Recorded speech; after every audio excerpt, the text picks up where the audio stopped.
Donc, comme l'a dit le Premier ministre tout à l'heure, c'est la diplomatie économique. C'est-à-dire, donc, la diplomatie doit être au service du développement économique de Madagascar. Nous avons aussi parlé, bien entendu, la question des îles malgaches de l'océan Indien.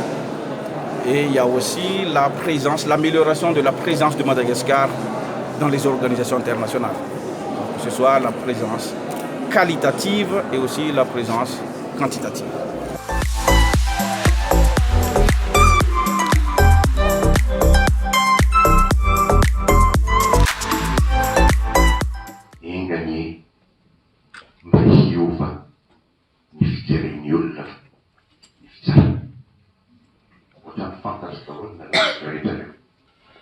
Tsy miampefankorery izany afaky olona tsy fantatro zany.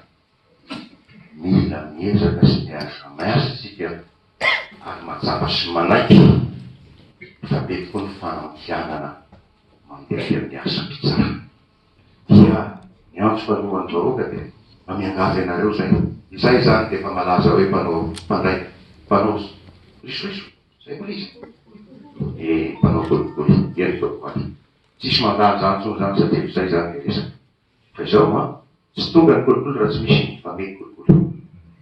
Miantso anareo avo oka aza manome. Ny mpandray dia diso, fa ny mpanome koa dia vao mainty diso. Raha samy miezaka tsika zany tsy manome dia tsy olobe amin'ny ataontsika hoe fahalovana ny mpandray. Oka tsy hoentsika fampitahorana intsony ny fizarana. Hafatry ny filoham-pirenena zay. Fa hafatra mety amiko koa.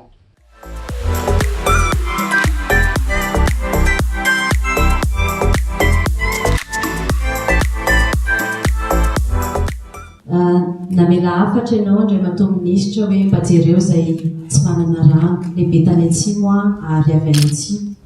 Ka fantako zany mahasarobidiny rano zany ary fantako zany hoe mandeha 10 kilometatra akarano zany amin'ny kalesana mandeha tongotra. Betsaka ny tanjona izay napetraky ny FNO ao anatin'izay hoe mila n'ilay émergence de Madagascar ka anisan'ny tanjona anankiray aloha efa voalazanao teo hoe ho an'ny tanàn-dehibe fa ho indrindra koa ho an'ireo tanàna rehetrarehetra eto Madagasikara.